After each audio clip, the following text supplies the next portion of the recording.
Hey, I'm Eric Diodorio, and I'm a co-principal investigator on a North Carolina funded Sea Grant study on trying to develop an alternative method to catch flounder in North Carolina. And these pots that are in this room are basically our attempt. Gill nets in North Carolina are very effective at catching flounder, but they also have a lot of bycatch. And they also have problems with catches of sea turtles and sturgeon. So there's been a hunt for an alternative gear for the last 10 years. There's been several studies done, and this is just a continuation of that work with Dr. Anthony Overton, myself, Shelton Cuthrell, and Roger Harris are all working on this problem. And these are our test pots that we're getting ready to start fishing, but we thought we'd give you an overview of the test pots at this point.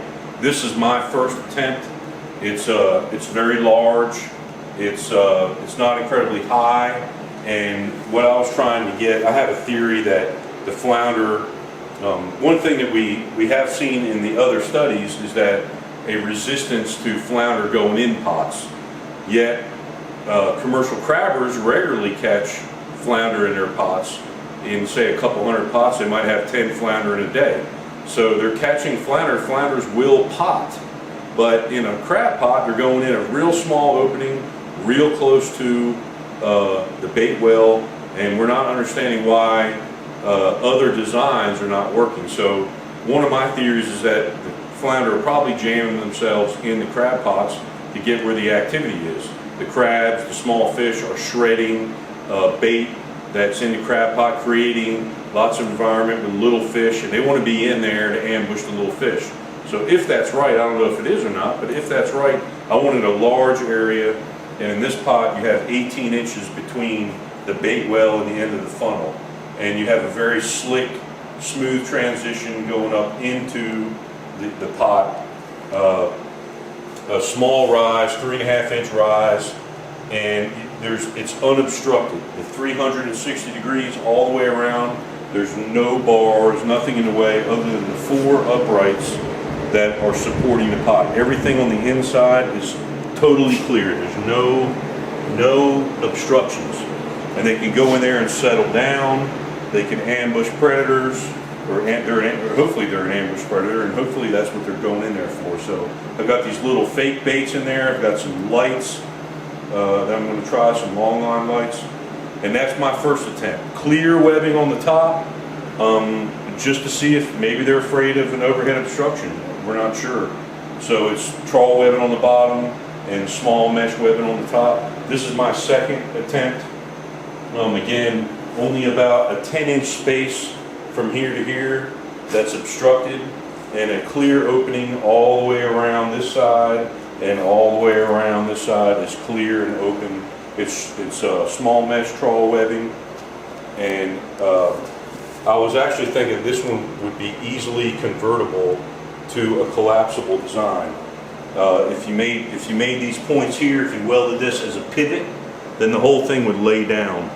So I didn't do it in this test pot, but that's one of the things I was thinking is to make it very mobile, where you can get several hundred in one boat. That might be the way to go. There's also no way for crabs or anything to get to the top of the bait well. I had the bait well stop short, and that's my second pot design. So I built 2 of each of those. They're also round. This one over here is Shelton Cuthrell's design. It has just in the corners are the only places where a flounder can't get in. There's a funnel going all the way around the whole thing.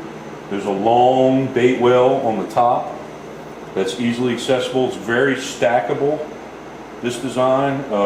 It's a short little entrance funnel, kind of like a crab pot. It's a very strong setup, strong pot that you could put a bunch in a boat. They don't take up a lot of space. Kind of a converted crab pot, but yet, like we said, crab pots are somewhat effective, and we're not sure why these other test pots aren't. So it's similar mesh, similar building techniques, but very, very much modified for flounder. Shelton's, Cuthrell's other test pot is this one. It's shaped like a crab pot. It has a large area underneath for the flounder to lay. There's a opening here, very short opening there, and another one on the other side, and then a long bait well that's turned sideways. So you can get a lot of bait that's kind of at the flounder's eye level. And again, it's his second idea, and I like it. I don't know that any of them are going to be any better. We actually don't know. So we're throwing all the information we got. We're putting it in all these test pots. So now this one is the first of Roger Harris's. It's kind of a trap in the sense that it's almost like the bottom of my version, in that the fish can come up, drop down, and hopefully will lay there because of the activity that's there. And one thing I really like about it is that there's not going to be any bycatch. It's turtle friendly already, sturgeon friendly already. If the fish will go up, here's the bait well, and this would be, there's a small float here to get this up. Here's the bait well. Flounder will come up the funnel, hopefully, and lay in here where all the activity is around the bait well. And it's the flounder's only captured when you pull the trap. His last design and last of the test pots is this one, which reminds me kind of a mini pound net, where you're guiding flounder into the activity. The bait well's back here, and again, nothing is trapped until you recover the pot. And when you pull this, it'll pick up, and hopefully the flounder will stay in there long enough for you to recover it. But it's turtle friendly already. Crab should go right through this large mesh. And again, it's one more technique that we're interested in trying. So there were 2 of each styles of these built. And yes, they're kind of bulky and somewhat awkward in some senses, but if we can find out what techniques work, then we can shrink them down, change it, modify them. And I'm going to use this boom to recover them with this block, homemade open-ended block. And the rope will go right here, and I'll swing them in and drop them in. And all the rolling that was done with this 5/16 carbon rod and 1/4 inch rod was all done with a Harbor Freight ring roller, very inexpensive, like 60 bucks, and a cheapest basically TIG machine that Miller makes. So not high-tech building.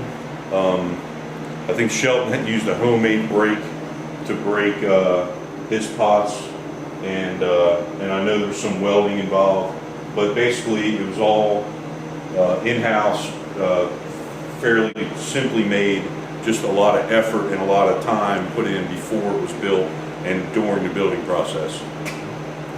Thank you again, Sea Grant. Thank you, Shelton Cuthrell. Thank you, Roger Harris. Thank you, Dr. Anthony Overton. So we're ready to go fishing. Friday we start.